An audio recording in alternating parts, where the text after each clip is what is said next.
dosi di vaccino restano 50.000 posti prenotabili per gli over 40. Dal 7 giugno con la zona bianca riapriranno le piscine, ma restano da sciogliere molti nodi come quello dei matrimoni. Nonostante li avesse richiesti, il CTS del Veneto non ha visto i dati del secondo giro di tamponi effettuato a Voda Andrea Crisanti, parla l'ex funzionario dell'OMS Francesco Zambon. Con la vaccinazione a circa 200 residenti ultra cinquantenni è stato attivato il quarto centro vaccinale dell'USL 4 e al Pala Expomar di via Aldomoro a Caorle.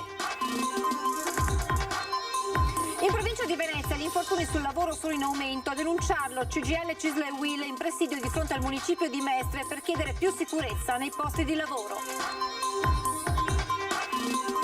Segregata in casa subiva violenza dal compagno geloso che nel frattempo conduceva altre 2 relazioni con altrettante donne, è stato condannato a 6 anni.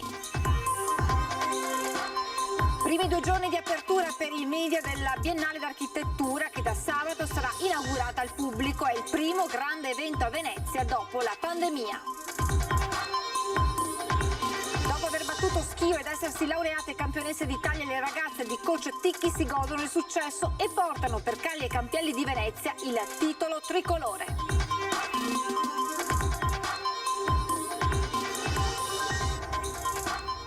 Buonasera e ben ritrovati con l'edizione veneziana dei telegiornali di Antenna 3. Lo avete sentito anche dai titoli, le piscine del Veneto potranno riaprire dal 7 giugno con la zona bianca e questa perlomeno la linea delle regioni, anche se restano da sciogliere molti nodi come quello dei matrimoni. Intanto sono arrivate altre dosi di vaccino e restano 50.000 posti prenotabili per gli over 40. L'interpretazione, ripeto, che è stata data non per i matrimoni ma per le piscine, quindi ripeto quello che ho sentito un quarto d'ora fa, è quella che però chi è in zona bianca quindi anticipa l'apertura delle piscine. Il 7 giugno quindi con l'ingresso del Veneto in fascia bianca le oltre 100 piscine al coperto del territorio potranno riaprire. Questa almeno la linea che si sono date le regioni nell'ultima conferenza, anticipando di fatto la roadmap del decreto governativo che ne fisserebbe la partenza il 1 luglio. Da capire ancora se lo stesso principio varrà per parchi tematici e matrimoni che sulla carta dovrebbero iniziare il 15 giugno. Approfondimenti sono in corso da parte dell'ufficio legislativo regionale, migliaia i lavoratori e le imprese in attesa del verdetto. Ovviamente la base per ogni tipo di ragionamento è tenere bassa la curva del contagio per altre 3 settimane. Il bianco è una prospettiva solida ma non scontata. RT 0,74, incidenza 44,9 su 100.000. Quindi noi siamo sotto la famosa soglia dei 50, incidenza di 50 casi sui 100.000 abitanti.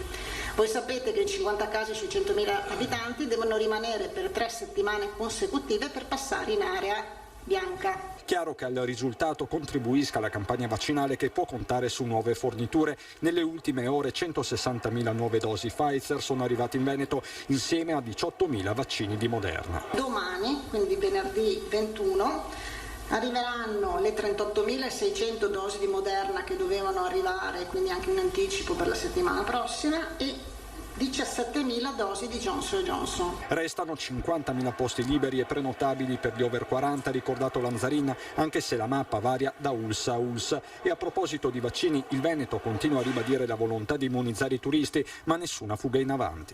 La volontà è quella di trovare un'uniformità su tutto il territorio nazionale proprio per dare un servizio che sia uguale dappertutto. Nonostante li avesse richiesti, il Comitato Tecnico Scientifico del Veneto non ha visto i dati del secondo giro di tamponi effettuati a Voda. Il professor Andrea Crisanti a svelare il retroscena l'ex funzionario dell'OMS Francesco Zambon. Le risulta che il dottor Crisanti non abbia presentato al CTS la relazione sul secondo giro completo di tamponi, nonostante il CTS gliel'avesse richiesta. Ricordo che si è discusso di questi dati però io non li ho mai visti, cioè li ho visti poi dopo quando sono stati pubblicati nell'articolo, credo che sia nato su Nature. Quella di Francesco Zambon non è una voce qualunque, è un membro del CTS, il Comitato Tecnico Scientifico, e un ex funzionario dell'Organizzazione Mondiale della Sanità, dalla quale si è dimesso dopo che il suo studio sulla gestione del coronavirus era stato ritirato dalla stessa OMS poco dopo la sua pubblicazione. Stavolta però il retroscena riguarda un altro aspetto della gestione della prima ondata di Covid in Veneto e della mancata presentazione al Comitato Tecnico Scientifico da parte del professor Crisanti dei risultati sul secondo giro di tamponi a Vo, un'operazione che era costata alla regione 150.000 euro. I risultati sono poi apparsi sulla rivista Nature. I risultati io non li ho visti, so che ci sono stati ovviamente, però non li ho visti mentre si stavano generando, poi li ho visti quando sono stati pubblicati nello studio. Posso chiedere se è normale che avvenga una cosa del genere? Che non si legga da una rivista, seppur scientifica. Ma normale non lo so che abbiamo avuto delle discussioni dove appunto si dicevano quali erano i risultati di questi dati, ma io i dati primari, primitivi, non li ho visti. Da ex funzionario, Zambon non ha dubbi: se l'OMS non è indipendente dagli Stati membri, non è in grado di portare avanti il suo compito come dovrebbe. Tra le cose poco gradite del suo report racconta anche l'osservazione che il Covid fosse stato gestito meglio dal Veneto che dalla Lombardia. Veneto e Lombardia hanno due sistemi regionali molto diversi, ma questo è un dato di fatto, non è un elemento di giudizio, quindi riportare questo nel nostro rapporto aveva lo scopo di dire agli altri stati: guardate che dovete essere molto attenti sulla medicina del territorio, perché è lì che si combatte il virus. Da oggi è operativo il nuovo centro vaccinale di Caorle, allestito al Pala Expomar. Presenti all'apertura il direttore generale dell'USL 4 Filippi e il sindaco di Caorle Striuli. Con le vaccinazioni a circa 200 residenti ultra cinquantenni è stato attivato il quarto centro vaccinale dell'ULSS 4 Veneto Orientale. È situato al Pala Expomar di Via Aldo Moro ed è stato possibile realizzarlo grazie alla collaborazione tra pubblico e privato. Presenti tra gli altri all'apertura il direttore generale e il sindaco. Può ospitare fino a un massimo di 10 linee di vaccinazione. Ogni linea di vaccinazione può fare fino a 20 vaccini all'ora, quindi alla massima produttività si possono fare 200 vaccini all'ora, quindi in una giornata si può arrivare anche a 2000 vaccini. Abbiamo un piano innanzitutto formulato per gli operatori del comparto turistico, che sono nella nostra costa 60.000 circa, e quindi il piano prevede che in poche settimane riusciamo a vaccinare tutti nel momento in cui ci sarà l'indicazione di partire. All'interno del palazzetto c'è un percorso di ingresso dedicato: accettazione, postazioni per la consegna delle schede per l'anamnesi e per il colloquio con il medico, le 5 postazioni allestite per l'inoculazione del siero e un'area attrezzata con posti a sedere per accogliere chi deve stazionare. Era importante per la città di Caorle realizzare il centro di vaccinazione della popolazione, anzitutto come servizio di prossimità in materia di prevenzione ai nostri cittadini residenti, ma anche poi poter garantire sia agli operatori turistici, non appena sarà possibile, e anche agli ospiti, non appena lo Stato avrà dato indicazioni alla Regione alle ULSS e la ULSS a noi, di poter garantire il servizio di vaccinazione sul territorio anche ai nostri ospiti. Intanto la situazione contagi nel territorio sta migliorando. Oggi abbiamo circa 400 positivi in tutto il territorio, quindi è un valore molto, molto contenuto rispetto alle settimane precedenti, quindi siamo assolutamente ottimisti da questo punto di vista, quindi ci avviciniamo alla stagione estiva e stiamo in progressiva riduzione di quelli che sono i contagi. Possiamo prevedere che con i primi di giugno potremo chiudere il Covid Hospital e ripartire con le attività ordinarie in ospedale a Jesolo. A caccia dei sessantenni che non hanno aderito alla vaccinazione. Così, dopo il vaporetto ambulatorio che ha fatto il suo esordio a Sant'Erasmo per la terraferma, arriva il camper vaccinale annunciato qualche settimana fa dall'ULSS 3 Serenissima. La prima tappa sarà a Chioggia, in Corso del Popolo, dove fino a domenica saranno a disposizione degli over 60 clodiensi 216 dosi di Johnson & Johnson per il completamento immediato del ciclo di immunizzazione, da prenotare sul sito dell'ULSS 3 o della Regione. Tra le finestre trimestre di vaccinazione con 72 sieri al giorno. Domani dalle 13.30 fino alle 19.30, sabato dalle 8.30 alle 14.30 e domenica dalle 8.30 alle 14.30. Dopo il weekend a Chioggia il camper vaccinale punterà là dove ci sarà necessità per coprire fasce d'età che non si sono immunizzate, soprattutto over 60, ma anche luoghi turistici. Cambiamo argomento. In provincia di Venezia gli infortuni sul lavoro sono in aumento, a denunciarlo CGIL, CISL e UIL, che hanno tenuto un presidio di fronte al municipio di Via Palazzo a Mestre per chiedere proprio più sicurezza sui posti di lavoro. Che non esiste il lavoro se questo non è sano e sicuro. Garantire ai lavoratori e migliorare le loro condizioni, la prevenzione, la salute e la sicurezza. CGIL e CISL UIL hanno tenuto un presidio davanti al municipio di Via Palazzo a Mestre, in contemporanea ad altre assemblee collegate in videoconferenza per dire basta alle morti sul lavoro. Oggi inizia un lungo percorso di mobilitazione di assemblee per chiedere a tutte le forze politiche e alle istituzioni un nuovo patto per la salute e sicurezza, perché non si può non tornare a casa dai luoghi di lavoro, perché difendere la salute nel lavoro è la cosa fondamentale. I sindacati sottolineano che a Venezia le denunce per infortunio hanno avuto un aumento esponenziale. A marzo 2020 erano 357 e a marzo 2021 769. Se nella somma trimestrale gennaio-marzo dell'anno scorso le denunce di infortunio erano state 2174, continuano i sindacati, nello stesso periodo del 2021 il numero è salito a 2447.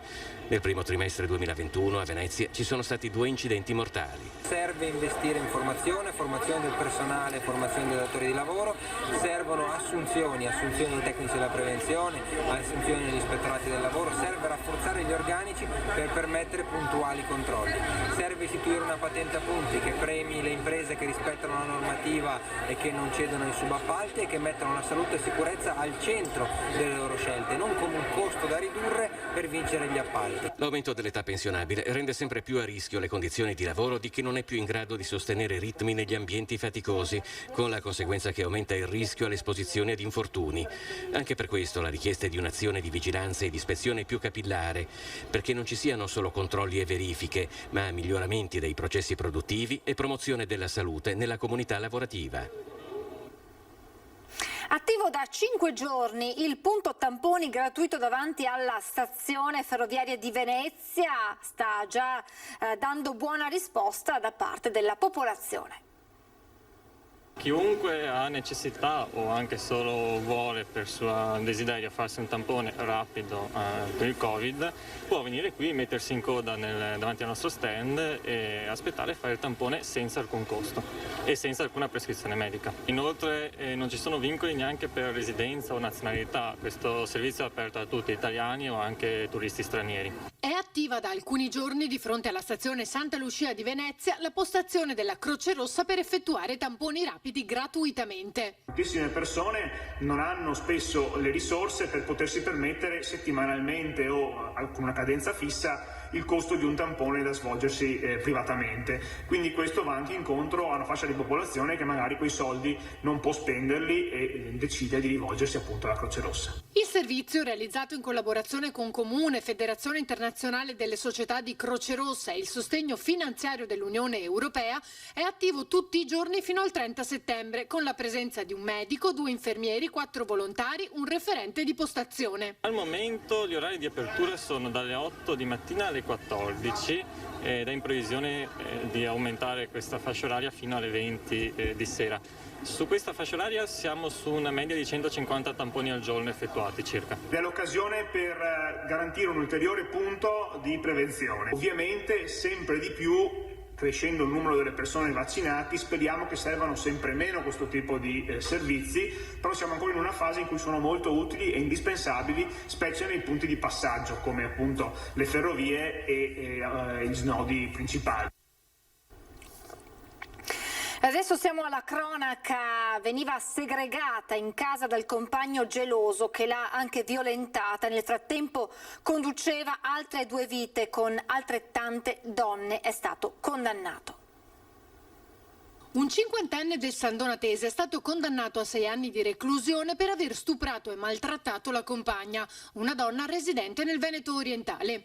I fatti risalgono al 2014, quando l'uomo lavorava a Caorle. Essendo in servizio notturno, ossessionato che la compagna potesse tradirlo, l'aveva chiusa in casa, obbligandola a non uscire nemmeno per portare fuori la spazzatura. Ai conoscenti sembrava una coppia normale, ma la donna era invece terrorizzata, anche se a lungo non è riuscita ad opporsi. Fino all'ennesima brutta scoperta. Non solo l'uomo che amava era un violento, ma aveva contemporaneamente altre 2 relazioni con 2 donne e una volta che è stato scoperto ha anche stuprato la compagna. Così lei ha trovato la forza di denunciarlo. Racconti che hanno permesso all'autorità giudiziaria di avviare le indagini e ricostruire la vita del cinquantenne, ora condannato per la violenza sessuale. Cambiamo completamente argomento. Primi 2 giorni di apertura per i media della Mostra Internazionale di Architettura, che da sabato verrà inaugurata per il pubblico, diventando il primo grande evento mondiale a Venezia. Dopo la pandemia, e domani pomeriggio ci sarà l'apertura del padiglione Italia ai Giardini. Come vivere insieme? A questa domanda cerca di dare una risposta la Mostra Internazionale di Architettura curata da Shins Archis tra i padiglioni dei Giardini e l'Arsenale. Ieri il presidente della Biennale di Venezia, Roberto Cicutto, ha presentato insieme al direttore la manifestazione, che ha già fatto un pieno di entusiasmo. I paesi partecipanti sono 61, che gli architetti presenti sono poco meno di 120, che ci sono solo 3 padiglioni e installazioni che saranno pronte solo a giugno, che abbiamo avuto un numero di stranieri accreditati molto forte, avrò i dati fra pochissimo, quindi sono dei numeri molto confortevoli. Come l'anno scorso per la mostra del cinema avevamo fatto una ipotesi di cautela, pensando a un 30% delle presenze abituali che poi sono diventate il 60%, ci auguriamo che anche per l'architettura succeda la stessa cosa. La prima giornata, che era dedicata alla preview stampa, è andata sicuramente bene, perché oggi abbiamo letto degli articoli molto favorevoli sull'impostazione della mostra e mi sembrava anche che ci fosse il piacere di ritrovarsi, come lo sarà immagino per il pubblico di visitatori che oggi viene, quindi do un giudizio super positivo. La Biennale di Architettura verrà inaugurata al pubblico sabato e rimarrà aperta fino al 21 novembre. Domani pomeriggio l'apertura del padiglione Italia, in cui è data per probabile anche la presenza del Ministro dei Beni Culturali Dario Franceschini. Chi verrà a vedere la mostra, prendi questa esperienza come un passo ulteriore nel cercare di mettere in pratica le buone intenzioni che all'inizio di questa vicenda sanitaria tutti abbiamo fatto, e quindi il primo passo è quello del rispetto degli altri, del cercare la convivenza come un fatto voluto e non un fatto imposto. Arrivato al Lido da poche ore, il direttore della Mostra Internazionale d'Arte Cinematografica di Venezia ha concesso una lunga intervista in esclusiva alle nostre emittenti sui lavori in corso per il prossimo festival. Ecco una grande anticipazione: torneranno in laguna le grandi star americane.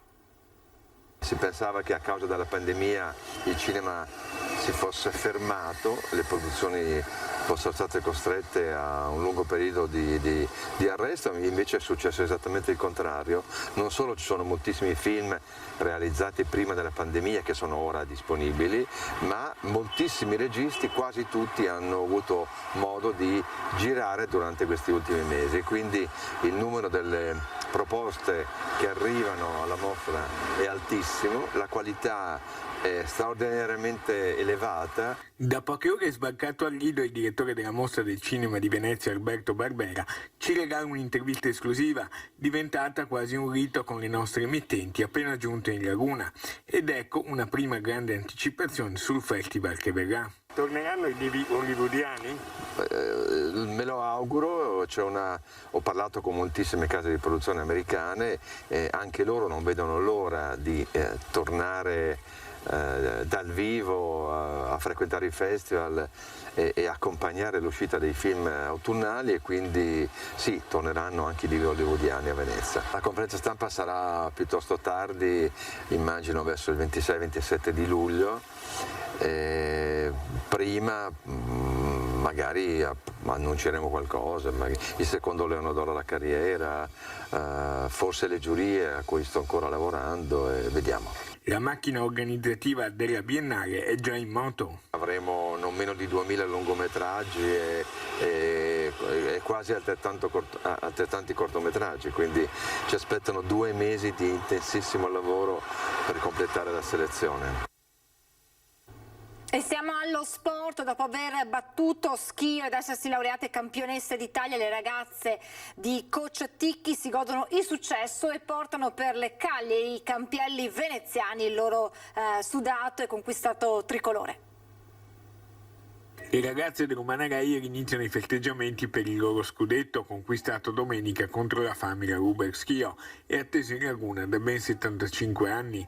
Il trionfo tricolore è stato portato dalle giocatrici tra Caglie e Campielli e il tour è stato salutato da applausi e complimenti da parte di molti veneziani. Una passerella piena di gioia e assolutamente meritata, che ha visto scatenate e felici tutte le giocatrici, insieme al coach Giampiero Ticchi, a tutto lo staff tecnico, sanitario e dirigenziale. L'oggetto più ambito e coccolato da tutti era indubbiamente il trofeo dello scudetto, ma a fare bella mostra di sé c'erano pure la Supercoppa italiana conquistata dalla Lei all'inizio stagione e il premio ricevuto da Francesca Pan come miglior giocatrice. I trofei sono stati portati anche in piazza San Marco, ma il momento più emozionante della passerella è stato sicuramente l'ingresso della squadra da campionesse d'Italia alla Scuola Grande della Misericordia, tempio del basket veneziano, una volta leggendaria casa degli Eurogranata, per un servizio fotografico che entrerà di diritto nella storia del club. In testa al gruppo naturalmente il presidente Federico Casarin, con la capitana con la maglia numero 4 Martina Bestagno, coach Giampiero Ticchi e la Rosa. Tutti ovviamente raggianti. È l'8º titolo conquistato dall'avvento nel 2006 dal patron Luigi Brugnaro, ora anche sindaco della città. Queste meravigliose ragazze non si vogliono fermare, ma intanto la festa può cominciare. E con queste immagini termina la nostra edizione del telegiornale. Vi lascio come sempre le previsioni del tempo. Grazie per averci seguito e buona serata.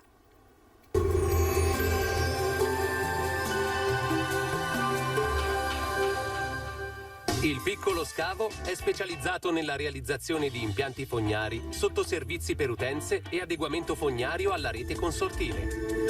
Benvenuti al meteo. Pressione atmosferica un po' più stabile. Nella giornata di venerdì 21 maggio il tempo risulterà tutto sommato buono. Vediamo insieme il dettaglio con l'aiuto della nostra grafica. Sul Veneto sarà asciutto ovunque, la giornata sarà infatti caratterizzata, come vediamo, dalla presenza del sole. Il cielo si presenterà sereno o al massimo poco nuvoloso. Tuttavia non si escludono degli addensamenti, ma in genere non sono previste precipitazioni particolarmente degne di nota. Temperature stazionarie, minime comprese tra 6 e 11 gradi, valori massimi oscillanti invece tra i 17 e i 24 gradi all'incirca.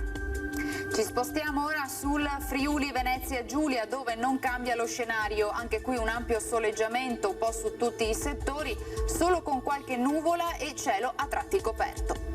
Temperature minime tra 7 e 11 gradi, massime sui 18-20 gradi. Infine uno sguardo al Trentino Alto Adige, dove sarà soleggiato ovunque. Dal pomeriggio sarà possibile qualche acquazzone sui settori alpini di confine. Temperature minime intorno ai 5-9 gradi, massime infine sui 21 all'incirca. Dal meteo di Antenna 3 per ora è tutto, grazie per l'attenzione e arrivederci.